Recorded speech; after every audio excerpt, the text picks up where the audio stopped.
Hello, my name is Brendan, and welcome back to Brendan's Film Reviews. Today I will be continuing the MC Rewatch series with Thor the Dark World, released in 2013. So, with all the information out of the way, let's just get right into this review.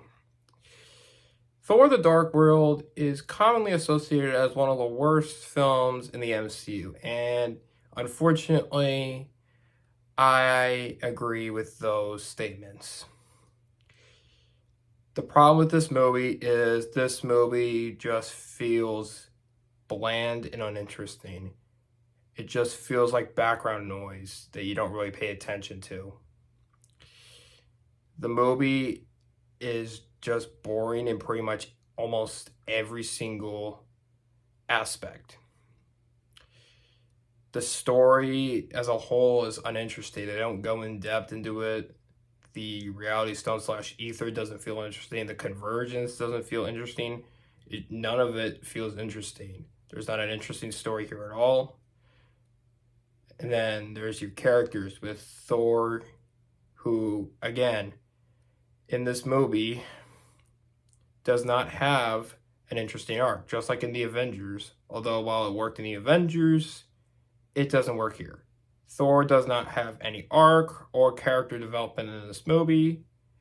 His relationship with Jane, I don't think is even that good in this movie either. They really don't give a lot of the Earth characters enough to do. And if I'm being honest, those were some of the most boring scenes in the movie for me.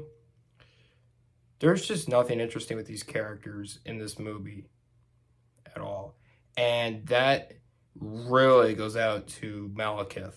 Malekith is the worst MCU villain in this rewatch series so far, and it shows in this movie. He is quite literally a brick wall.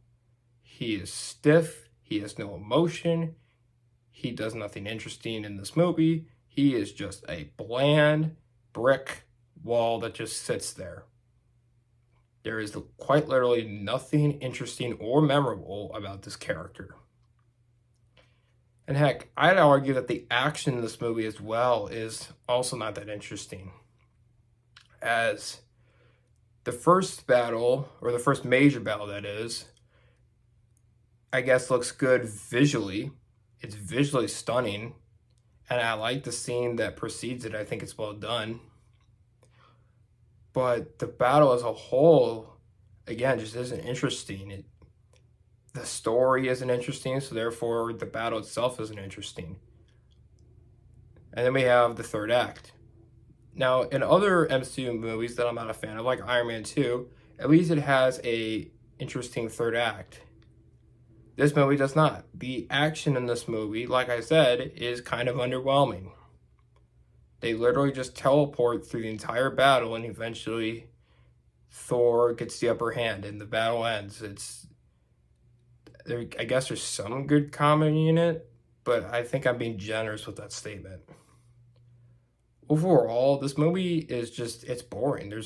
I know I keep saying that, but that's all I can really say about this movie. It's just bland and boring for the most part. I will give the movie credit though. It doesn't feel long. It's only an hour and 55 minutes or so.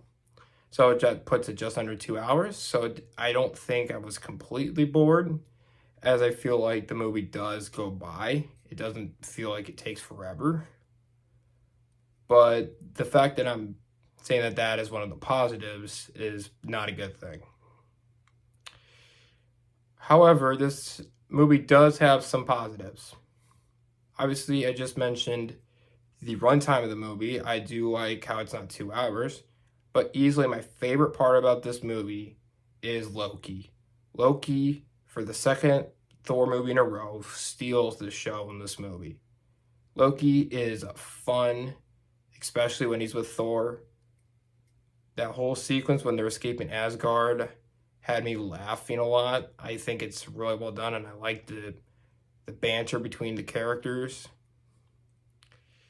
And I also love Tom Hiddleston's performance in this movie. He takes the boring script and he tries to have fun with it. He does a great job in this role. And there's a reason he's one of the best villains in the MCU ever. But overall, this movie is just pretty boring. There's nothing interesting about this movie. It's just an uninteresting snooze fest through and through.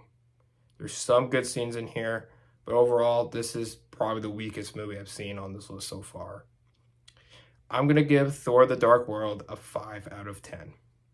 And with that, thank you so much for watching this review. Join me next time as we discuss the return of the first Avenger. Again, thank you so much for watching this video, and have a great rest of your day.